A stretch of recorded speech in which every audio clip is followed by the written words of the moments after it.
सोलापूरमध्ये लागला राज्यातला धक्कादायक निकाल।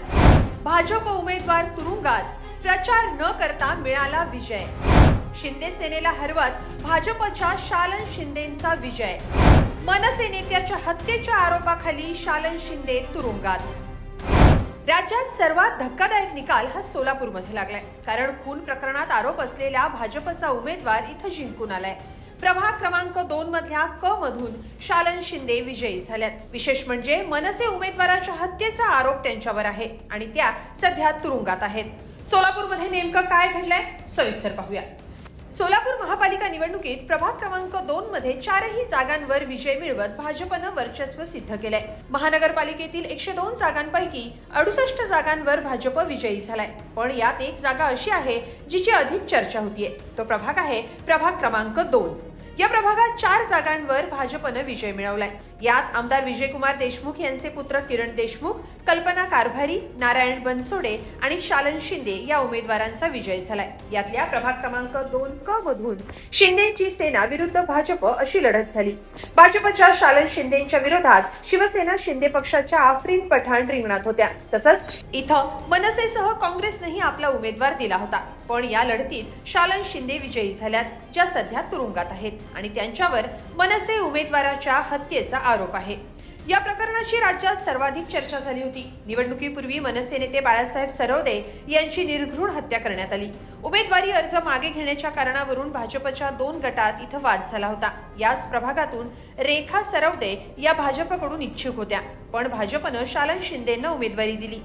त्यामुळे रेखा सरवदे अपक्ष म्हणून रिंगणात उतरणार होत्या, पण यावर शिंदेंकडून विरोध करण्यात आला। सरवदे यांनी अर्ज माघारी घेतला, पण तरी शिंदे समर्थकांकडून सरवदे यांच्या घरासमोर गोंधळ घालत आक्षेपार्ह पोस्ट करण्यात आली। त्याचा जाब विचारण्यासाठी आणि सामंजस्याने मुद्दा सोडवण्यासाठी बाळासाहेब सरवदे हे शिंदेंच्या कार्यालयात गेले। तिथं दोन्ही गटात वाद झाला। यावेळी मध्यस्थी करण्यासाठी गेलेल्या सरवदे यांचीच निर्घृण हत्या करण्यात आली। या घटनेमुळे शहरात मोठी खळबळ उडाली। या खून प्रकरणात भाजपच्या उमेदवार शालन शंकर शिंदे यांच्यावर आरोप ठेवण्यात आल्यानं त्यांना अटक करण्यात आली।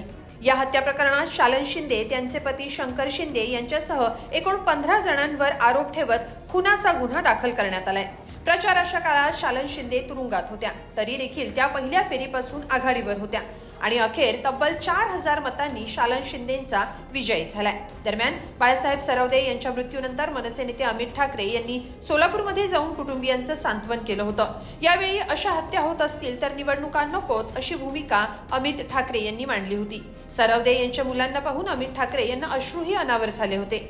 यावेळी बोलताना अमित ठाकरे यांनी मुख्यमंत्र्यांना विनंती केली होती की एक दिवस प्रचार बाजूला ठेवा आणि बाळासाहेब सरवदे यांच्या घरी भेट द्या। निवडणुका कोणत्या पातळीवर नेऊन ठेवल्यात हे तुम्हाला कळेल, असं अमित ठाकरेंनी सोलापूरमध्ये म्हटलं होतं। पण आता त्याच सोलापूरमध्ये हत्येचा आरोप असलेल्या भाजपच्या उमेदवार तुरुंगातूनच विजयी झाल्यात। यावर मनसेच्या गोटातून उद्विग्न प्रतिक्रिया येत आहेत। ही लोकशाही आणि डॉक्टर बाबासाहेब आंबेडकरांच्या संविधानाची हत्या असल्याचं सोलापुरातल्या मनसेचे लोकसभा प्रमुख प्रशांत इंगळे यांनी म्हटलंय। ते म्हणाले, मुळात इथं खून झालेला होता। उमेदवार पहिल्या दिवसापासून तुरुंगात आहे, तरीही पहिल्या फेरीपासून लीडवर आहे। 4000च्या फरकानं उमेदवार निवडून येतो। सत्ता आणि पैशाच्या जोरावर ही निवडणूक लढली गेली। एखाद्या व्यक्तीची हत्या झाल्यानंतर देखील तुरुंगातून उमेदवार विजयी होत असेल तर समाजानं मतदार म्हणून आपण याचा विचार करायला हवा, अशी उद्विग्न प्रतिक्रिया इंगळे यांनी दिली आहे। दरम्यान विशेष बाब म्हणजे सोलापूरमध्ये देवेंद्र फडणवीस यांनी उमेदवारांच्या प्रचारासाठी जंगी सभा घेतली होती। या सगळ्याबाबत तुम्हाला काय वाटतं कमेंटमध्ये नक्की लिहा आणि lokmat.com ला सबस्क्राईब करा। धन्यवाद।